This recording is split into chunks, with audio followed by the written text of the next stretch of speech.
नमस्कार। आज का हमारा टॉपिक है कैनन ऑफ हेल्पफुल सीक्वेंस यानी सहायक अनुक्रम के सिद्धांत। कल तक हमने सीसी की विशेषताएं पढ़ ली है और ये सीसी का हमारा लास्ट टॉपिक है canon of helpful sequence. Canon of helpful sequence पढ़ने से पहले थोड़ी इसकी बेसिक बातें देख लेते हैं। तो कैनन शब्द का आप नोट हेडिंग लगा दीजिए, कैनन ऑफ हेल्पफुल सीक्वेंस। अब आप देखिए कैनन शब्द का सर्वप्रथम प्रयोग सेस ने किया था। सेस की एक बुक आई थी कैनन ऑफ क्लासिफिकेशन, उसमें सर्वप्रथम कैनन शब्द का सेस ने प्रयोग किया था। और इस सेस को ही वर्गीकरण का व्याकरणाचार्य कहते हैं। आपको एग्जाम पूछ लिया वर्गीकरण का व्याकरणाचार्य किसे कहते हैं, तो इस सेस को ही वर्गीकरण का व्याकरणाचार्य कहते हैं। तो सेस को वर्गीकरण का व्याकरणाचार्य कहते हैं। तो कैनन शब्द का प्रयोग सेस ने किया था और सेस को ही वर्गीकरण का व्याकरणाचार्य कहते हैं। और कैनन शब्द ये अंग्रेजी भाषा का शब्द है। कैनन शब्द का हिंदी में अर्थ है, यानी हिंदी भाषा में अर्थ है उपसूत्र, कानून, अधिनियम। हिंदी में अर्थ क्या है? उपसूत्र, कानून, अधिनियम, यह इसमें इसका हिंदी में अर्थ है। और कैनन के लिए रंगनाथन ने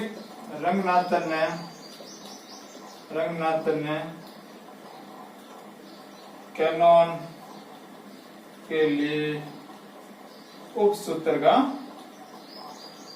प्रयोग किया। तो रंगनाथन ने किसका प्रयोग किया? उपसूत्र का प्रयोग किया। कैनन के लिए किसका प्रयोग किया? उपसूत्र का प्रयोग किया। तो ये कैनन के बारे में बेसिक बातें थी।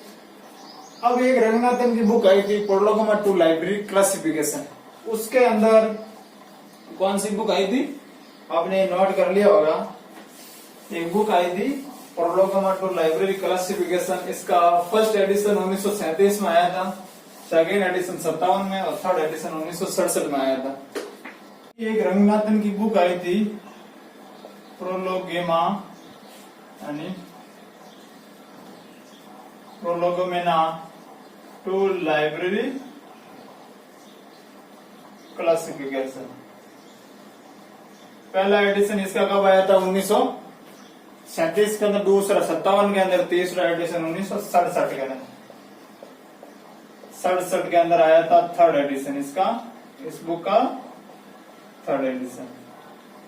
इसी बुक में ये कैनन ऑफ हेल्पफुल सीक्वेंस का प्रिंसिपल दिया गया है।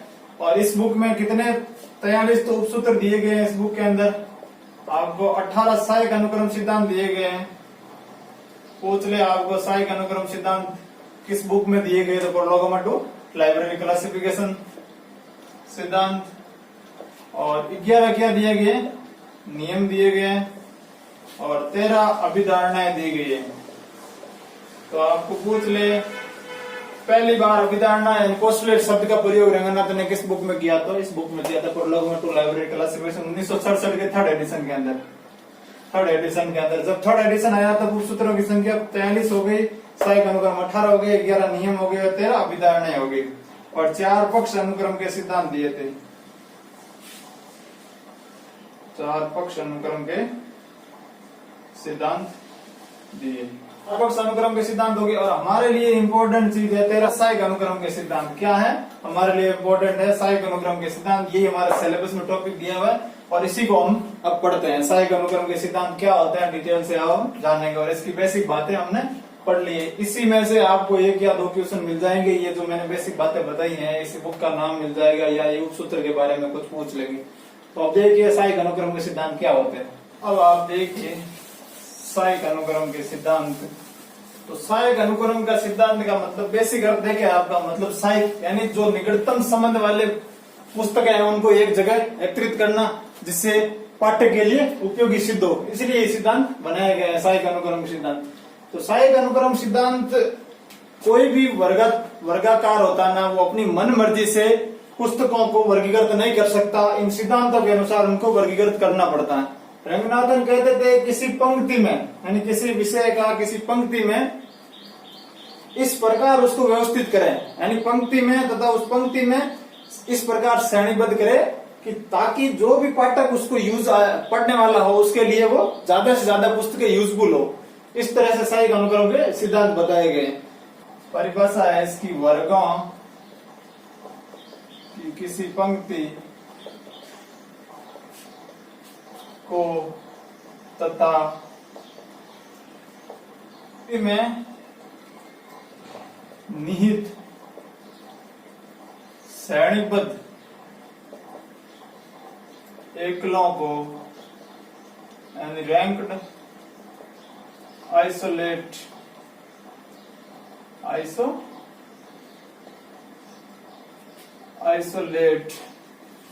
यानी श्रेणीबद्ध एकलों को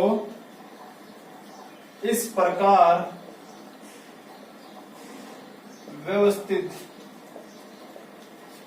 किया जाना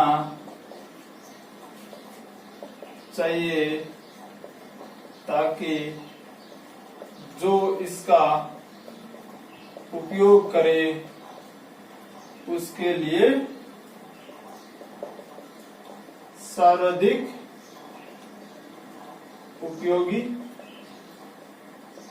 सिद्ध हो।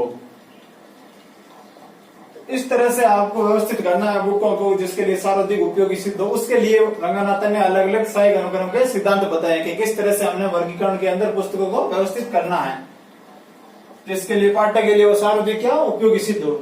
तो देखिए रंगनाथन ने साहित्य अनुक्रम के कौन कौन से सिद्धांत बताए हैं वो देखते हैं। ये तो बेसिक बातें हो गई, यानी साहित्य हेल्पफुल सीक्वेंस का बेसिक मतलब हो गया। अब देखिए पहला सिद्धांत है principle of later in time, यानी परवर्ती काल का सिद्धांत। परवर्ती काल का सिद्धांत आपको इसके नाम से ही पता चल गया होगा कि इसका मतलब क्या टाइम से, इस सिद्धांत का मतलब क्या है समय से। यानी रंगनाथन कहते थे किसी मैन क्लास के अंदर जो भी विषय पहले विषय है ना पहले आया हो, यानी इस सब्जेक्ट जो भी पहले आया हो उसको पहले व्यवस्थित करें, जो बाद में आया उसको बाद में व्यवस्थित करें। यानी जो पहले उत्पन्न हुआ सब्जेक्ट है उसे पहले व्यवस्थित करना चाहिए और जो बाद में उत्पन्न हुआ सब्जेक्ट को बाद में व्यवस्थित करना चाहिए। तो देखिए ये सिद्धांत क्या कहता है, किसी भी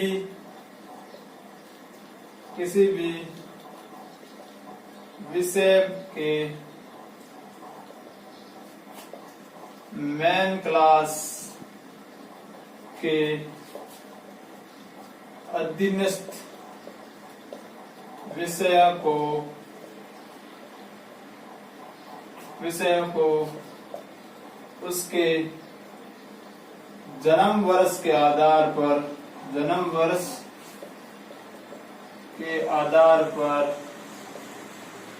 व्यवस्थित करना हो तो जो विषय पहले उत्पन्न हुआ हो वो पहले आएगा तथा जो बाद में उत्पन्न हुआ हो वह विषय बाद में व्यवस्थित होगा।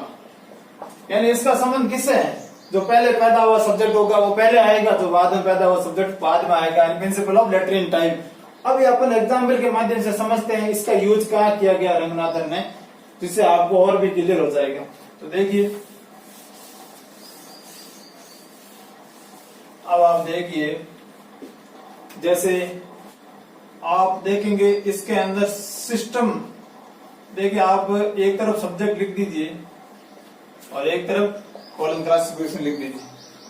सब्जेक्ट एल मेडिसिन के अंदर इसका मेडिसिन के अंदर इसका एल मेडिसिन मैन क्लास के अंदर इसका यूज किया गया। एल मेडिसिन मैन क्लास में कहां पे यूज किया गया? सिस्टम का यूज, जहां पर भी सिस्टम यानी सिस्टम पद्धति यूज ली गई वहां पे इसका यूज किया है। प्रणाली पद्धति के अंदर इसका यूज किया गया।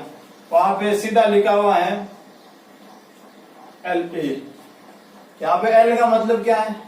मैन क्लास यानी मेडिकली मैन। ए मतलब सीधा है सीडी से, कालक्रम से, यानी सिस्टम। आपको जहां भी पूछ लिया कि सिस्टम का यूज किसके अनुसार किया गया, तो कालक्रम के अनुसार यानी सीडी के अनुसार, यानी क्रोनोलॉजिकल डिवीजन के अनुसार इसका, इस विधि के अनुसार इसका यूज किया गया है। तो सिस्टम में देखिए पहला आया था आयुर्वेदा, है ना। आयुर्वेदा सबसे पहले पत्ती आई थी। इसमें कैसे यूज किया गया अभी आपको मैं बताता हूँ। देखिए सिस्टम के अंदर आप जाएंगे, एल मेडिसिन क्लास के अंदर जाएंगे, वहां देखेंगे तो देखेंगे आयुर्वेदा। आयुर्वेदा सबसे पहले पत्ती, सबसे पुरानी पत्ती थी मेडिकल के अंदर, तो एल बी से यूज किया, फिर सीधा लिया, फिर एल सी, फिर यूनानी, इस तरह होम्योपैथी वगैरह, है ना। कालक्रम के जो पहला सब्जेक्ट पैदा हुआ उसको पहले रखा, जो बाद में पैदा हुआ बाद में। इसमें सिस्टम का यूज किया, इस प्रिंसिपल ऑफ लेटरिन टाइम का यूज किया। तो आपको पूछ रहे तो सीसी के अंदर ये प्रिंसिपल बता सकते हैं आपको। सिस्टम के अंदर यहाँ से इंपॉर्टेंट ध्यान रखना, यहाँ से सिस्टम लिख के आपको क्वेश्चन पूछ सकते हैं कि सिस्टम के अंदर कौन सी विधि का प्रयोग किया रंगनाथन ने, तो सीडी का यूज किया है, क्रोनोलॉजिकल डिवीजन का प्रयोग किया। इसी तरह सेकंड प्रिंसिपल है principle of evolution in time, यानी principle of evolution, principle of later in evolution. कौन सा है? Principle of later in evolution, principle of later in evolution, एक परवर्ती विकास का सिद्धांत, प्रिंसिपल ऑफ लेटरिन इवोल्यूशन। तो परवर्ती विकास का सिद्धांत, principal of latrine time, time के अनुसार जो पहले पैदा हुआ सब पहले आता है, ये विकास की बात करेगा। जिसका विकास क्रम सब्जेक्ट का पहले हुआ वो पहले आएगा, और जिसका विकास क्रम बाद में हुआ बाद में आएगा। एंड वही सेम डेफिनेशन रहेगी, वहां सिर्फ विकास क्रम लगा देना आप, वही सेम डेफिनेशन रहेगी। यानी इस नियम के अनुसार रंगनाथन ने कहा था, इस विषय, जो विषय पहले पैदा हुआ होगा, है ना, जो विषय पहले आ गया होगा, जिसका विकास क्रम पहले हो गया होगा वो पहले आएगा, जिसका विकास क्रम बाद में हो गया होगा वो बाद में आएगा। तो आप देखिए ये किसके अंदर यूज किया प्रिंसिपल? ये प्रिंसिपल यूज किया है एल मेडिसिन के अंदर। ही सब्जेक्ट आप वही सब्जेक्ट लगा दो सीसी के अंदर, और एल मेडिसिन के अंदर यूज किया है। कहां पे? मेडिसिन के अंदर यूज किया है। एल मेडिसिन मैन क्लास हो गई, उसके अंदर कहां पे यूज किया है? स्पेशल यूज किया है। स्पेशल नाम से वर्ड यूज किया है विशिष्ट प्रणाली के लिए, एंड विशिष्ट सिद्धांत के लिए यूज किया है। उसके लिए लिखा है L9A, यानी L9 क्या है? ये तो मैन क्लास होगी L, तो ये 9A क्या है? विशिष्ट, उस सब्जेक्ट का विशिष्ट सब्जेक्ट जो पैदा, यानी विकास क्रम के अनुसार, उस विशिष्ट सब्जेक्ट का विकास क्रम किसके अनुसार हुआ है उसके अनुसार बताया गया। फिर उसके अंदर अपन को आगे बताया गया है एम्ब्रियो। क्या बताया गया? एम्ब्रियो L9B से लिखा गया, यानी भ्रूण। आपको मेडिकल के अंदर बताया गया कि भ्रूण का विकास होगा, फिर क्या होगा? फिर भ्रूण से क्या बनेगा? चाइल्ड बनेगा, चाइल्ड L9C बताया गया। फिर चाइल्ड से एडोल्समेंट बताएगा, यानी किशोर अवस्था आएगी। चाइल्ड अवस्था, किशोर अवस्था, यानी स्पेशल के अंदर एक अवस्था बताई गई है आपको इसी तरह से। तो ये प्रिंसिपल ऑफ लेटरिन इवोल्यूशन विकास क्रम का सिद्धांत है। तो आपको पूछ सकते हैं कि स्पेशल के अंदर विकास क्रम का सिद्धांत यूज किया गया। स्पेशल के अंदर एम्ब्रियो यानी भ्रूण अवस्था, फिर चाइल्ड अवस्था, फिर किशोर अवस्था, फिर इसी तरह आप देखना उस सीसी की मेन क्लास के अंदर जाकर एल मेडिसिन में, वहां पे आपको सिस्टम मिलेगा और उसमें ये प्रिंसिपल का यूज किया गया है। तो आपको स्पेशल के अंदर इसका यूज किया गया। डायरेक्ट क्वेश्चन ये आएगा, या प्रिंसिपल ऑफ लेटरिन इवोल्यूशन, या फिर निम्न में से सहायक अनुक्रम के सिद्धांत कौन से? उन 18 में से 3 तो दे देंगे सही है और 1 दे देगा नहीं है, तो वो आपको पहचानना होता है इसमें से 18 वाले कौन से हैं सहायक अनुक्रम के सिद्धांत। इस तरह से क्वेश्चन आते हैं। अब थर्ड प्रिंसिपल है प्रिंसिपल ऑफ स्पाइटियल कॉन्टिग्यूटी। तीसरा प्रिंसिपल कौन सा? प्रिंसिपल ऑफ स्पाइटियल कॉन्टिग्यूटी, यानी स्थानीय समीपता का सिद्धांत। इसमें रंगनाथन ने 5 विरोधाभास सिद्धांत दिए। कितने? 5 विरोधाभास सिद्धांत दिए थे इसमें 5 विरोधाभास सिद्धांतों को सम्मिलित किया था। 5 विरोधाभास सिद्धांतों को सम्मिलित किया था। पहला था principle of entities along A vertical line, खड़ी रेखा पर स्थित सत्ताओं का सिद्धांत, यानी खड़ी रेखा पर जो सब्जेक्ट स्थित होते हैं उनको लिखा गया। वहां पे इस सिद्धांत को कहां पे यूज किया गया? पहला सिद्धांत, इसके अंदर भी 2 है, खड़ी रेखाओं पर यानी वर्टिकल लाइन पर भी 2 सिद्धांत दिए गए उन्होंने, बॉटम टू अपवर्ड, यानी नीचे से ऊपर की ओर सिद्धांत, एक दिया गया टॉप टू अपवर्ड यानी top to upward and top to downward यानी ऊपर से नीचे का सिद्धांत।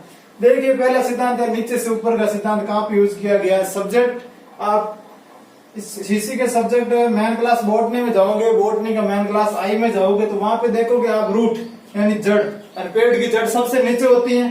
जड़ से स्टार्ट किया है फिर स्टीम, लीफ, फ्लावर और फ्रूट तक गया है। तो मतलब क्या हो गया यानी बॉटम से कहां तक चला, टॉप तक हो गया। यानी जड़ को बॉट इसको क्या लिखते हैं आई से लिखते हैं, रूट को क्या लिखते हैं आई 13 से लिखते हैं, स्टीम को आई 14, लीफ 15, फिर फ्लावर और फ्रूट। इस तरह से रंगनाथन ने ये नीचे से ऊपर का सिद्धांत यूज किया है। सारे घनक्रम में इस तरह से सब्जेक्ट को व्यवस्थित किया है। इन सब्जेक्ट को नीचे से ऊपर की क्रम में व्यवस्थित किया है, टॉप बॉटम टू अपवर्ड क्रम में। यानी प्रिंसिपल ऑफ वर्टिकल लाइन यानी एक ही लाइन हो गई है, यानी एक ही पैड की एक लाइन होगी ना पूरी, एक ही सब्जेक्ट की लाइन होगी इस तरह से व्यवस्थित। इससे दूसरा सिद्धांत है टॉप टू डाउनवर्ड यानी ऊपर से नीचे का सिद्धांत।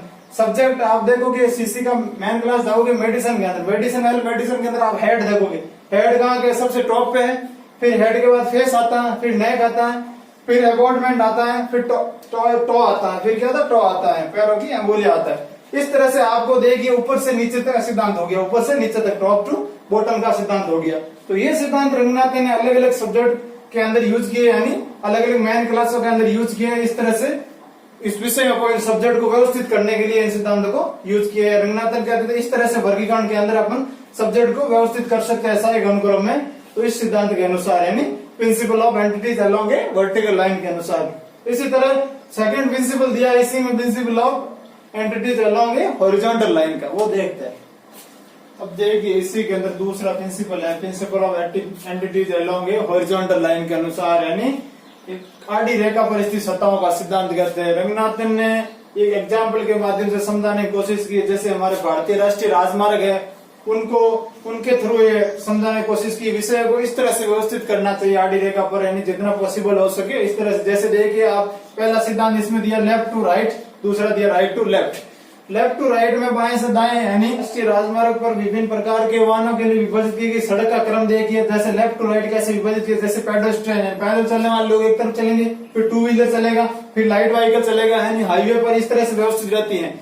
लाइट व्हीकल, फिर मोटर कार, फिर हैवी व्हीकल, इस तरह से। फिर इसी का उल्टा रिवर्स क्रम इधर दे दिया है, राइट टू लेफ्ट चलना है। जैसे हैवी व्हीकल हो गया पहले, फिर वापस मोटर कार, फिर लाइट व्हीकल, टू व्हीलर, फिर पेडेस्ट्रियन, वापस इसी तरह। यानी ये लेफ्ट टू राइट और राइट टू लेफ्ट के दो सिद्धांत दिए। इसी तरह अपन लाइब्रेरी के अंदर बुक्स को वर्गीकरण के सिद्धांत के अनुसार व्यवस्थित करेंगे, यानी सही अनुक्रम व्यवस्थित करेंगे तो हमारे लिए आसानी होगी और उनको ढूंढना भी आसान होगा, सब कुछ हमारे लिए आसान होगा उसको यूज कर पाना वर्गीकरण के सिद्धांत। इस तरह से इन दोनों सिद्धांतों को समझाया है, तो ये एग्जाम्पल के माध्यम से समझाने की कोशिश की है। तीसरा प्रिंसिपल देखते हैं, तीसरा प्रिंसिपल है principle of entities along a circular line, यानी वृत्त की परिधि पर यानी वृत्त की सतहों पर सब्जेक्ट को विषय को किस तरह से अपन को व्यवस्थित करना है ये बताया गया तीसरे प्रिंसिपल पे। इसके अंदर दो प्रिंसिपल है, क्लॉकवाइज डायरेक्शन यानी घड़ी की सुई की दिशा में, और दूसरा एंटी क्लॉकवाइज डायरेक्शन।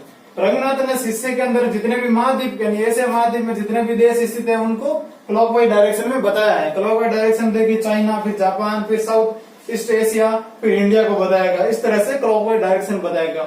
और ये सिद्धांत एंटी क्लॉकवाइज डायरेक्शन यूज किया गया जितने भी राशि चक्र है उसके अंदर वृत्त की रेखा पर बताया गया। राशि चक्र को एरीज हो गया, टाउरोसिया होगा, जेमिनी हो गया, कैंसर हो गया, इस तरह से राशियों को बताया गया, राशियों को क्रम बताया गया।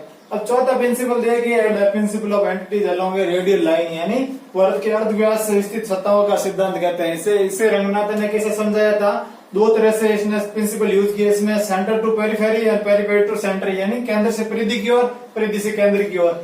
इसमें रंगनाथन ने एल मेडिसिन सब्जेक्ट के अंदर इस प्रिंसिपल का यूज किया। एल मेडिसिन मैन क्लास के अंदर यूज है। कैसे किया जैसे सब्जेक्ट एल मेडिसिन के अंदर, इसमें रंगनाथन ने बॉडी यानी हमारे शरीर के अंगों के अंदर इस प्रिंसिपल का यूज किया। जैसे देखिए बोन सबसे अंदर होता है, फिर मसल्स, फिर कनेक्टिव, फिर स्किन आती है, फिर हेयर आती है, यानी केंद्र से परिधि की ओर ये प्रिंसिपल यूज किया। इस तरह से प्रिंसिपल का यूज किया, यानी सेंट्रल से पेरिफेरी की ओर यानी परिधि की ओर प्रिंसिपल का यूज किया। यानी अंदर की अंदर सबसे अंदर क्या होता है, बोन होता है, फिर मसल होता है, फिर कनेक्टिव होता है, फिर स्किन होता है, यानी हेयर होता है। ये एल मेडिसिन क्लास के अंदर मैन क्लास के यूज किया। इसी का रिवर्स क्रम वापस देख लो, वापस रिवर्स क्रम है परिधि से केंद्र की ओर, परिधि से केंद्र की ओर रिवर्स क्रम, यानी यही वापस यही हेयर आ गया सबसे ऊपर, फिर आ गया स्किन, फिर कनेक्टिव, फिर मसल्स, बोन, ये देखो बोन लास्ट में। यानी इसका रिवर्स क्रम यूज कर लिया वापस। तो इस तरह से सब्जेक्ट को रंगनाथन ने व्यवस्थित किया है, यानी हेल्पफुल सीक्वेंस के आधार पर इस तरह से मेडिसिन के अंदर। अब पांचवा प्रिंसिपल देखते हैं। इस तरह से प्रिंसिपल का use, principle of away from the position, दूर का सिद्धांत का यूज रंगनाथन ने ग्रहों के अंदर यूज किया है। ग्रह वाले किसी के अंदर जितने भी ग्रह यूज किया है सब्जेक्ट, उसमें जैसे मरकरी सबसे नजदीक है, पास से दूर की ओर है, नजदीक से दूर की ओर जब मरकरी, वेनस, मार्स, फिर सबसे दूर प्लूटो ग्रह हो गया। इसी तरह वापस इसका रिवर्स यूज कर लिया, दूर से पास की ओर से प्लूटो से वापस मरकरी की ओर रिवर्स, इस तरह से सिद्धांत का यूज किया। अब दूसरा नेक्स्ट सिद्धांत देखते हैं। कहता है प्रिंसिपल फॉर क्वांटिटेटिव मेजरमेंट वाला प्रिंसिपल कहता है मात्रा आधारित सत्ताओं का प्रिंसिपल है। मात्रा के आधार पर यानी इसने मात्रा के बढ़ते क्रम और घटते क्रम के अनुसार सब्जेक्ट को विषय को व्यवस्थित करना बताया। प्रिंसिपल ऑफ इंक्रीजिंग क्वांटिटी और प्रिंसिपल ऑफ डिक्रीजिंग क्वांटिटी, यानी मात्रा में ह्रास और मात्रा में बढ़ती। एक तरफ देखिए, ये मैंने एक एग्जाम्पल लिया सीसी के अंदर, इसको रंगनाथन ने यूज किया इस प्रिंसिपल को। मैंने बताया आपको एग्जाम्पल, सब्जेक्ट यूज किया ज्योमेट्री। मैथ्स के सब्जेक्ट में, मैथ्स क्लास में जाओगे बी के अंदर ज्योमेट्री मिलेगा। ज्योमेट्री को B6 से लिखते हैं। ज्योमेट्री के अंदर फिर लाइन, फिर धीरे धीरे प्लेन, फिर 3 डायमेंशन, 4 डायमेंशन, इसी तरह dot dot dot and so on and dimension तक। यानी ये मात्रा में क्या, और ये सब्जेक्ट की मात्रा बढ़ती हो रही, इसी तरह सब्जेक्ट विषय को व्यवस्थित करना है। या फिर दूसरा एग्जाम्पल देखिए, लाइब्रेरी साइंस के अंदर, लाइब्रेरी साइंस की मैन क्लास जाओगे तो एलिमेंट्री स्कूल आएगी, यानी छोटी लाइब्रेरी, फिर सेकंड थोड़ी बड़ी लाइब्रेरी, कॉलेज आएगी बड़ी लाइब्रेरी, यानी मात्रा में बढ़ती हो रही है। तो ये सिद्धांत यहाँ पे समझाया गया। इसी तरह देखो प्रिंसिपल ऑफ डिक्रीजिंग क्वांटिटी, मात्रा में ह्रास का सिद्धांत देखिए, आप सब्जेक्ट यूज किया लाइब्रेरी साइंस, मैन क्लास होगी लाइब्रेरी साइंस 2, उसके अंदर सबसे पहले लिखा वर्ल्ड लाइब्रेरी के बाद नेशनल लाइब्रेरी, फिर धीरे धीरे रीजनल लाइब्रेरी, फिर स्टेट लाइब्रेरी, धीरे मात्रा में ह्रास है, लाइब्रेरी छोटी होती जा रही है, मात्रा में ह्रास का सिद्धांत समझाया गया। ये था principle of quantitative measures. Principle of increasing complexity, जटिलता में वृद्धि का सिद्धांत है। जैसे जैसे इजी से जटिल की ओर, कॉम्प्लेक्स की ओर सब्जेक्ट में वृद्धि क्रम, उनको सहायक अनुक्रम में किस तरह से अपन व्यवस्थित करेंगे। जैसे देखिए, आप पी लिंग्विस्टिक मैन क्लास है सब्जेक्ट के अंदर आप जाएंगे, उसमें व्यवस्थित किया गया है जटिल से यानी इजी से जटिल की ओर। सब पहला देखो इजी साउंड, फिर P2 के अंदर बताया गया, P2 के अंदर स्लैब बताया गया, P3 के अंदर बताया गया वर्ड, P4 फ्रेज, फिर फ्रेज बनेगी, वर्ड में फ्रेज बनेगी, फ्रेज पर क्लॉज बने, क्लॉज के बाद सेंटेंस बनेगा। तो सेंटेंस सबसे जटिल होगा, इन सबसे मिलकर बनेगा, इन्हीं सब्जेक्टों से मिलकर। इस तरह से अपन को सब्जेक्ट को व्यवस्थित करने का क्रम भी बताया गया। ये प्रिंसिपल ये कहता है कि इस तरह से सब्जेक्ट को व्यवस्थित करना चाहिए, जटिल इजी से जटिल सब्जेक्ट की ओर हमें व्यवस्थित करना चाहिए सब्जेक्ट को, ये बताया गया है इसके अंदर इंक्रीज ऑफ कॉम्प्लेक्सिटी के अंदर। इसके अंदर ये एलिमेंट, ये भाषा एलिमेंट को व्यवस्थित करके बताया गया पी लिंग्विस्टिक के अंदर, एग्जाम्पल के माध्यम से मैंने बता दिया। अब नेक्स्ट प्रिंसिपल देखते हैं। अब देखिए नेक्स्ट प्रिंसिपल है प्रिंसिपल ऑफ कैनोनिकल सीक्वेंस, यानी कैनोनिकल सीक्वेंस रंगनाथ ने कहा यूज किए वो भी आप देख लो। लगभग कैनोनिकल सीक्वेंस का मतलब जब एक विषय के अंदर समकक्ष विषय आ जाए, एक मैन क्लास के अंदर उसके अंदर समकक्ष विषय आ जाए, उसी से रिलेटेड समकक्ष विषय, उसके लिए कैनोनिकल सीक्वेंस का यूज किया रंगनाथन ने।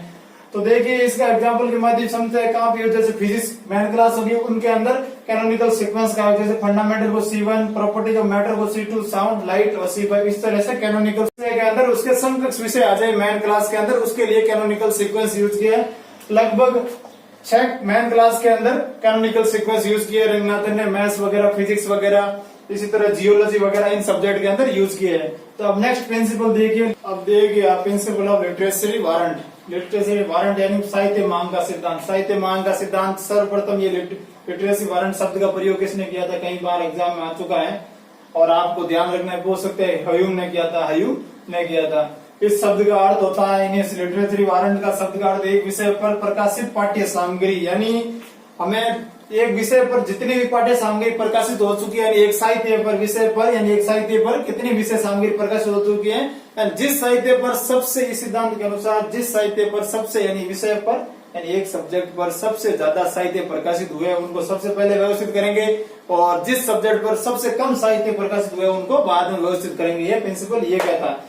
और इसके अनुसार एग्जाम्पल शिष्य के अंदर फूड सीड के अंदर हमने देख लिया कि सबसे ज्यादा साहित्य इस पर व्यवस्थित, इसको पहले व्यवस्थित करेंगे, फिर राइस को करेंगे, फिर गेहूं को यानी व्हीट को करेंगे, बाद में व्यवस्थित करेंगे। इस तरह से हमें समझाया गया। ये हमारा कैनन ऑफ हेल्पफुल सीक्वेंस पूरा हुआ। साइक अनुक्रम के सिद्धांत पूरे कर लिए। इन्हीं में से आपको इन्हीं एग्जाम में पूछेंगे साइक अनुक्रम, निम्न में से पहला क्वेश्चन तो ये पूछेगा निम्न में से साइक अनुक्रम का सिद्धांत है या नहीं है, इस तरह से क्वेश्चन दे देगा। फिर ये लिटरेचरी वारंट शब्द किसने प्रयोग किया, left to right, right to left वाले वो क्वेश्चन, वो इस तरह से principle of along with vertical line, along with horizontal line, इस तरह से क्वेश्चन आपको पूछ सकते हैं। अब हम देखिए थोड़ा बेसिक बातें और सीसी की रह गई हैं, 2-3 पॉइंट आप देख लेते हैं। अब हेडिंग लगा दीजिए आप, अपूपा यानी अपूपा। पहला क्वेश्चन आएगा कि अपूपा का संबंध है। अपूपा का संबंध किससे है? वर्गीकरण से। किससे है? वर्गीकरण से। अपूपा का प्रणाली का सिद्धांत किसने दिया था? रंगनाथन ने। किसने दिया था? रंगनाथन ने। दूसरा क्वेश्चन ये आएगा, फिर पूछेगा अपूपा की फुल फॉर्म पूछ लेगा। ए का मतलब होता है एलिन, पी का मतलब पिनम्रल,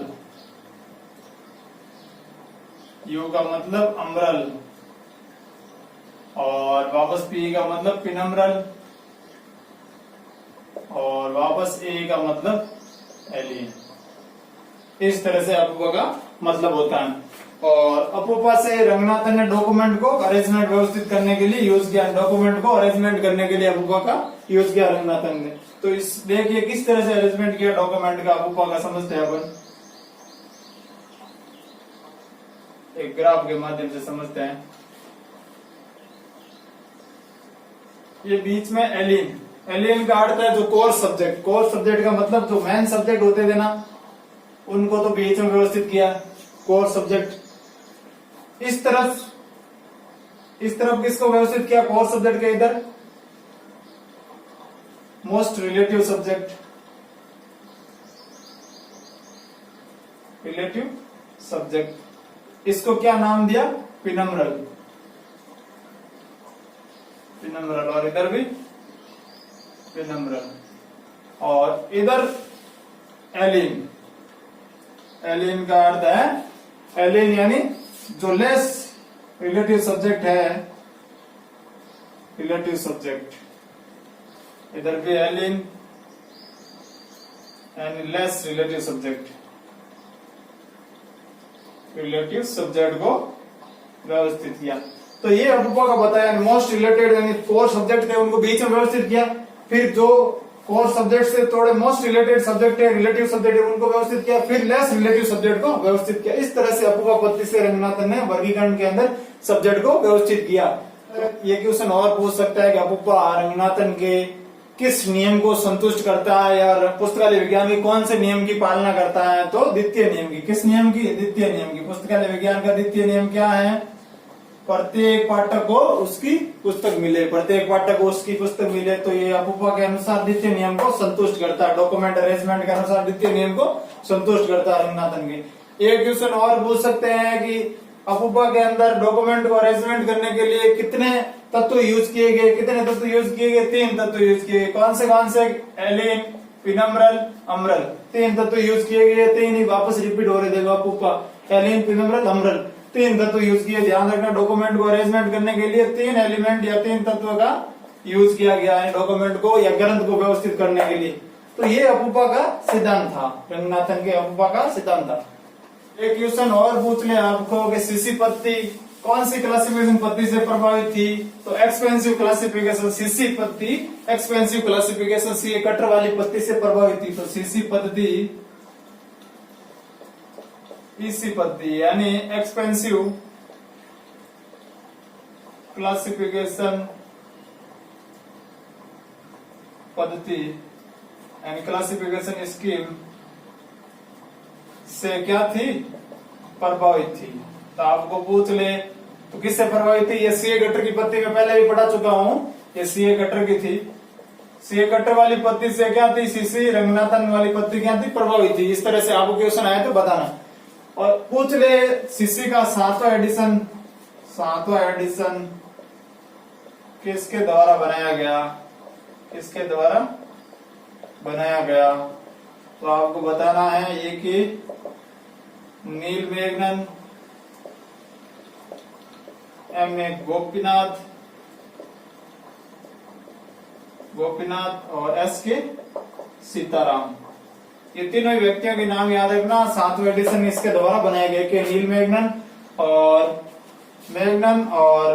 M.A. गोपीनाथ और S.K. सीताराम द्वारा बनाया गया। ये बेसिक क्वेश्चन थे सीसी के बारे में। कि हमने सीसी आज पूरी कर ली है, सीसी पूरी पढ़ ली है। अब हम नेक्स्ट वीडियो के अंदर डीडीसी के बारे में चर्चा करेंगे और डीडीसी के बारे में डीडीसी स्टार्ट करेंगे और उसके बारे में डिटेल से पढ़ेंगे। आज सीसी के बारे में हमने हेल्पफुल सीक्वेंस के पूरे सिद्धांत 18 सिद्धांत पढ़ लिए। इनमें से आपको 1 या 2 क्वेश्चन मिलेंगे और ये आपको ध्यान रखना इंपॉर्टेंट है, इसमें से एक क्वेश्चन आपको मिल जाएगा। तो धन्यवाद, अब नेक्स्ट वीडियो में मिलते हैं।